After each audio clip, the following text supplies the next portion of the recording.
na nag-video tong tao to, madali na lang yung notaryo. Madali na lang yung pagpapatunay dito. Sobrang na bumalik ka ba ng corruption na nangyayari sa ating bansa. At kami, nasabihin ako sa inyo si Contessa sa ngayon, wala sa akin yan, hindi ko siya alam. Hindi na siya pinoprotektahan, illegally detained na siya. Illegally detained. Ang pamilya niya, ngayon lang araw tumakas.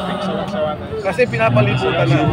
Matapos masaglang yung sabi ko na totoo, siyempre may si Paul Estrada at yung asawa na bugbog dahil gusto na mag-witness. Ngayon, dinala ng Chile. Ang sabi ng babae, meron ba mga katungkulan yung mga nagbabantay? Ang sabi pa nga, NBI. Paano kung lalabas kung ganitong sitwasyon na ang mismong kalaban mo ang puwersa ng Estado, ng Estado ng gobyerno? Hindi ko sinasabi mo sa mga pulis. Sigurado ko mga pulis, galit na rin sa nangyayari sa katawan. Pero may mga ilang sangay o individual na gamit sila para patahimikin at itilin itong ganitong pagsalita sa katotohanan. Anong dapat gawin ay mag-ising na Magsalita mo na siya, ipanotaryo na. Dahil pag tinotaryo niya, hindi naman niya kailangan mo Sa tamang panahon, pag talagang maayos na, pwede siyang umuwi. Pero sa ngayon, hindi pa siya nakanotaryo, wala pang matino na hindi pa naayos yung ebidensya, papatayin siya. Pero kung kayo matatanong, sa tingin niyo ba, sinasabi rin kasi na may kinalaman si Representative Martin Romualdez, bilang kamag-anak ni President Bongbong Marcos, sa tingin niyo ba mapapanagot? Hindi natin alam, pero hindi nga nila mapatawag Dapat lang imbestigahan. Pero importante sa akin yung sinasabi ni Saldi. Kasi si Saldi ang may hawak ng ledger. Si Saldi ang may hawak ng video. Kasi nakita natin yung mga ilang litrato. So yun, sa akin importante yun, ebidensya yun. Ang aking pananaw, hindi niya kailangan umuwi. Basta ipa-notarize niya sa consulate. Tapos ayos na yun, legal na yun. Sa tamang panahon, pwede siyang umuwi. Pero at least, makuha lahat ng mga ebidensya lahat ang pinanghawakan niya para patunayan niya pagnanakaw sa gobyerno at yung kanyang sinasabi na ang Pangulo mismo nagpapalakad ng nakawan at ng sindikato ng pondo. Mas tingin nyo may kinalaman ng papa siya mismo naging Oo. Yung lumalabas lang na yun na 100 million, paano napasok yun? May dokumento naman Nakita naman Ang sabi lang nila, ba't kailangan daw insert? Ba't kailangan daw insert? Depende naman sa NEP. Di ba? Tingnan nyo ang Kongreso at Senado. Wala naman yan sa NEP. Lahat ng usapan ng kung anong ilalagay insertion yan. Ganun din yun. Walang nakikita sa NEP, pinasa sa insertion, ibig ba sabihin hindi na ginawa yun? O dito na natin. siguro mensahe nyo na lang lalo na sa Sa ating po mga kababayan, alam ko na galit tayong lahat. Minsan talaga kailangan po natin magsakripisyon lumabas tayo. Kasi itong sitwasyon natin sa bansa masyado na. Nung una ho, nakikita natin yung pambabaha, marami naman tayo. Pero isipin din po natin yung nangyayari sa ngayon, yung pera dapat nagamit sa edukasyon. Yung pera dapat nagamit sa maraming hospital, yung mga nangangailangan. At higit sa lahat, ako naniniwala na hindi lang DPWH ang sindikato. Lahat ng pondo ng gobyerno, DSWD, yung mga AKA apprentices na yan, yung POH, yung iba pa, TESDA, lahat yan pumasok sa isang skema ng korupsyon. At tama na, dapat na tayo lumabas magsalita na tama na, sobra na, at bukas na po. Sergeant Oli Contessa. Salamat po. Gabi sa mga kapwa ko na naghahangad ng pagbabago. Kapwa ko na nahihirapan sa sitwasyon po natin ngayon. Bago ang lahat, ako ay nagpapasalamat sa Ama na binigyan po na tayo ng pagkakataon na tayo po ay magkaisa ngayon.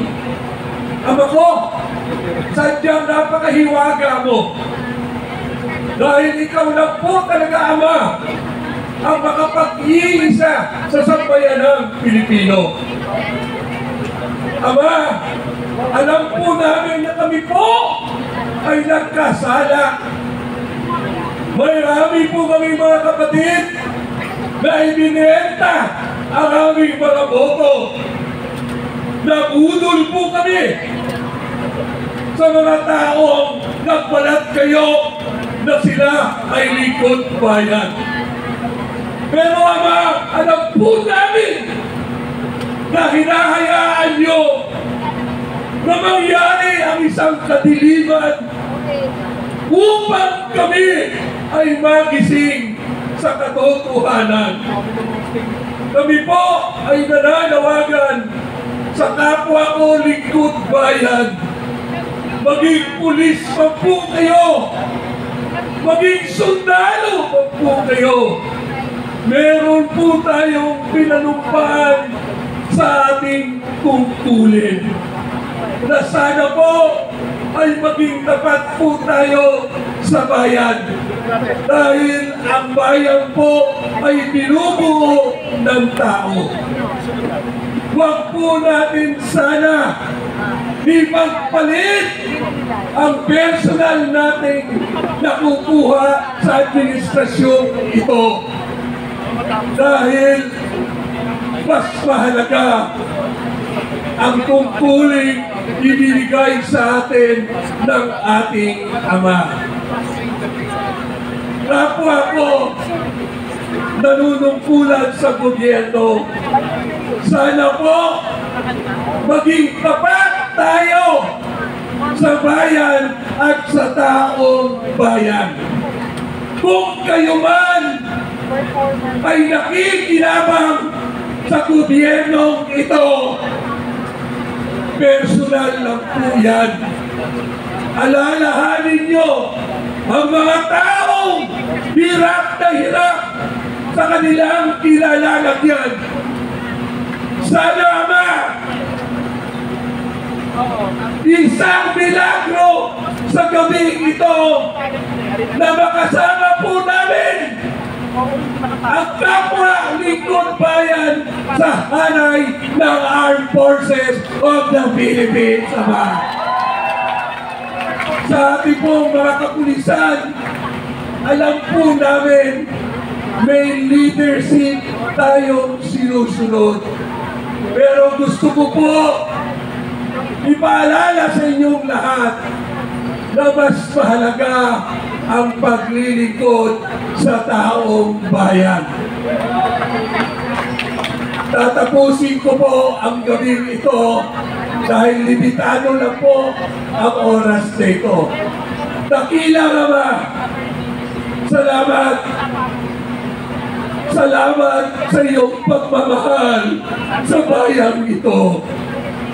Salamat sa pagmamahal mo sa mga taong bayan na hirap na ngayon. Ama, wala po kaming maililihim sa iyo. Nawa, Ama, paglinawin niyo po ang mga puso ng mga sundalong ito. Himala, Ama. Himala na ikaw lamang, Ama, ang makakapagdulot po dito. Paspasan niyo po ang lugar na ito dahil ang bansang ito ay ibinigay mo po sa amin. Huwag niyo po sana kami ipahintulot na lalo pang maghihirap dahil po sa isang leader na naliligaw ng landas. Pati-hati na po kami, Ama.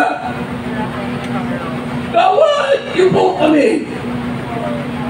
Sa gabing ito, manaig po sana ang pagmamahal mo sa aming anak mo at sa bayan ibinigay niyo po sa amin.